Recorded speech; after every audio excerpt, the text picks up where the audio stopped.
मत्ती 26 का 38 में यह लिखा है, तब उसने उनसे कहा, मेरा जी बहुत उदास है,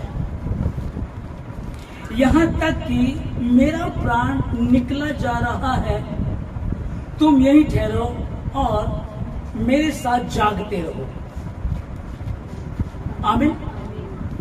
प्रभु यीशु मसीह उद्धारकर्ता, जो उद्देश्य था उनका आने का, दुनिया में आएगा और जगत के पापों को उठा लेगा, उनके दुखों को, मुसीबतों को, उनके गुनाहों को वो अपने ऊपर ले लेगा।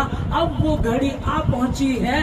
पर इससे पहले ये चेलों से बोलने लगा, बातें करने लगा कि कहता है कि जागते रहो की प्रार्थना, जागते रहो, प्रार्थना करते कि तुम परीक्षा में ना पढ़ो। अब प्रभु यीशु मसीह उनको बोल रहा है, मेरा जी बहुत उदास है।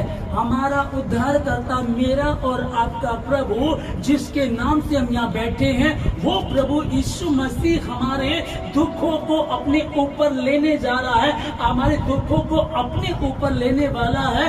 अब वो बिल्कुल घड़ी नजदीक आ गई है और यीशु मसीह प्रार्थना कर रहे हैं। और जब वो प्रार्थना कर रहा है तो चेलों को बोला कि मेरा मन बहुत ही उदास है। वो शांति का राजकुमार जो कहता है कि मैं अपनी शांति तुम्हें दे जाता हूँ, वो शांति का राजा जिसने मार्ता और मरियम से कहा, वो कहने लगी, प्रभु यदि तू यहाँ होता तो हमारा भाई ना मरता। वो कहने लगी, चल मुझे उसके पास लेकर के जा। जिसने उसको जिंदा कर दिया, जिसने उस बेवा के विधवा के बेटे को जो मर गया था उसको जिंदा कर दिया, जिसने 12 वर्ष की लड़की को जो मर गई थी जिंदा कर दिया, जिसने जो प्रभु जब कोड़ियों के बीच में होकर के गया तो कोड़ी आए, कोड़ी को जाओ तुम शुद्ध हो जाओ, वो यीशु मसीह अब शांति का राजकुमार, शांति देने वाला, जिसके द्वारा सब कुछ है और जिसके लिए सब कुछ है, उसे यही अच्छा लगा कि दुख उठाने के द्वारा बहुत से पुत्र और पुत्रियों को महिमा मिलेगी। आमीन। ठीक है। अब उसको क्या, अब यह लिखा है कि मैं बहुत ही मन में बहुत ही व्याकुल हूँ, मैं बहुत ही उदास, यहाँ तक कि मेरा प्राण निकला जाता है। और 39 में लिखा है कि फिर वह थोड़ा और आगे बढ़कर मुंह के बल गिरा और यह प्रार्थना की, हे मेरे पिता, यदि हो सके तो यह कटोरा मुझसे टल जाए, तो भी जैसा मैं चाहता हूँ वैसा नहीं, परंतु जैसा तू चाहता है वैसा ही हो। जैसा मैं चाहता हूँ वैसे नहीं, चाह रहा हूँ कि कटोरा हटल जाए, ये कटोरा हट जाए, क्योंकि अभी और भी लोग बहुत हैं, अभी और लोग परेशान हैं, और लोग दुखी हैं। जो मेरे साथ 12 चेले हैं, अभी वही ठीक से समझ नहीं पाए, वही सीख नहीं पाए। एक संदेह करता है, एक उसको बेच देता है, एक कहता है कि मैं उसे जानता ही नहीं हूँ, फिर ये कह रहा प्रार्थना करते रहो। ये सब होने से पहले संदेह किसने किया? थोमा ने शक किया, ये बाद में हुआ। पतरस ने इनकार किया, ये बाद में हुआ।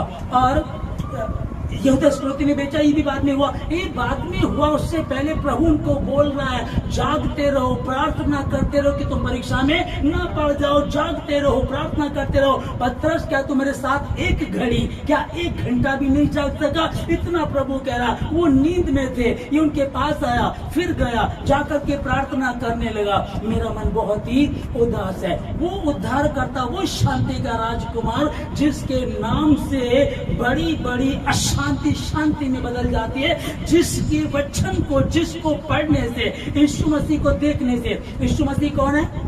वचन। यीशु मसीह को देखने से जब इस वचन को पढ़ा जाता है कि उसने अपने बड़े नाम से अधिक अपने वचन को महत्वता दी, और जितने उसके पास लाए गए उसने उन सबों को अपने वचन से चंगा कर दिया, और जितनी दुष्ट आत्माएं उन सबों को निकाल दिया, हर प्रकार की बीमारी को ठीक कर दिया। क्यों हुआ? क्योंकि जब यशायाह भविष्यद्वक्ता के द्वारा जो लिखा गया था, वो ताकि वो वचन पूरा हो। आमीन। जो भविष्यवाणी थी वो पूरी हो।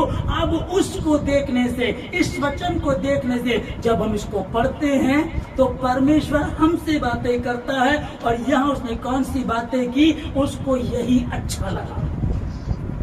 जिसके द्वारा सब कुछ है, जिसके लिए सब कुछ है, उसे यही अच्छा लगा कि दुख उठाने के द्वारा बहुत से पुत्र और पुत्रियां को महिमा में पहुंच जाए। अब यही जरूरी था, यही था और यही होना भी था। इसके बगैर कहीं भी उद्धार नहीं था, कहीं भी सुकून नहीं था, कहीं भी शांति नहीं थी। तब उसने ये किया। और भजन संहिता 116:3 में लिखा है, मृत्यु की रस्सियां मेरे चारों ओर थी, मैं अधोलोक की सकेती में पड़ा था, मुझे संकट और शोक भोगना पड़ा। यह कौन? दाऊद इस बात को लिख रहा है। तो दाऊद को थोड़ा ये सब हुआ था, दाऊद के साथ थोड़ा ही हुआ था, पर दाऊद भविष्यवाणी करा, क्योंकि दाऊद को भविष्यवक्ता भी कहा जाता है। परमेश्वर आने वाला जो उद्धार करता यीशु मसीह था, उसके विषय में पहले से यहाँ लिखा जा रहा है। वो उद्धार करता यीशु मसीह के बारे में कि यहाँ बोल रहा है कि मुझे मृत्यु की रस्सियां मेरे चारों ओर थी, मैं अधोलोक की सकेती में पड़ा था, मुझे संकट और शोक भोगना पड़ा, यहां तक कि मेरा प्राण निकला जाता है। मैं बहुत ही दुखी हूं, व्याकुल हूं, है ना। और फिर हम आगे पढ़ रहे कि जब प्रार्थना करने के लिए गया, फिर से प्रार्थना करने के लिए लिखा कि उसकी पसीने की बूंद जमीन पर लहू बन करके गिर रही थी। अब पसीना लहू बन करके गिर रहा है, अब उसका खून तो सारा खत्म होता चला जा रहा है। अभी मरना कहा यीशु मसीह को? क्रूस पर। कारण क्या है? क्योंकि क्रूस क्या था? जो काठ पर लटकाया जाए वो श्रापित है।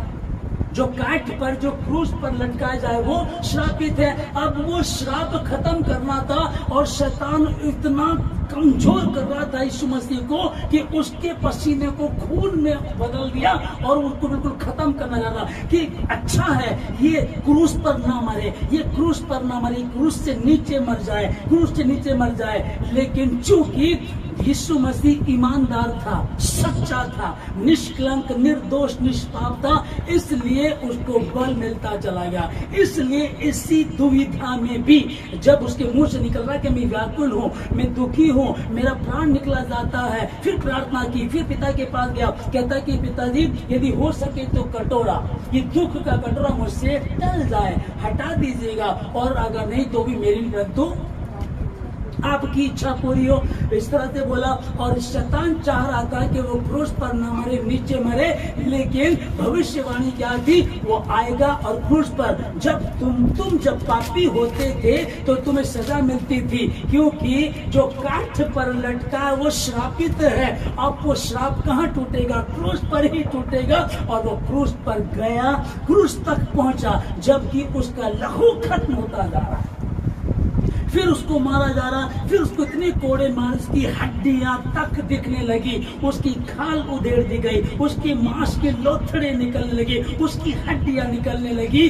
उसको यही अच्छा लगा। इसी यीशु मसीह के द्वारा सब कुछ था, इसी के लिए था, इसी ने बनाया था, और उसको बहुत से पुत्रों को महिमा में पहुंचाने के लिए उसको यही भाया और उसने दुख उठाया, क्योंकि ऐसी बलि बनी ही नहीं थी। सब संसार में बलि दिया करते थे, बलि दे रहे थे, सोचते थे कैसे हम शांति पालें, कैसे हम छुटकारा पालें, कैसे श्रापों से, बीमारियों से, उलझनों से, लेकिन संभव नहीं था। और वो आया और आकर के उसने कहा अब जो विश्वास करेगा वो नाश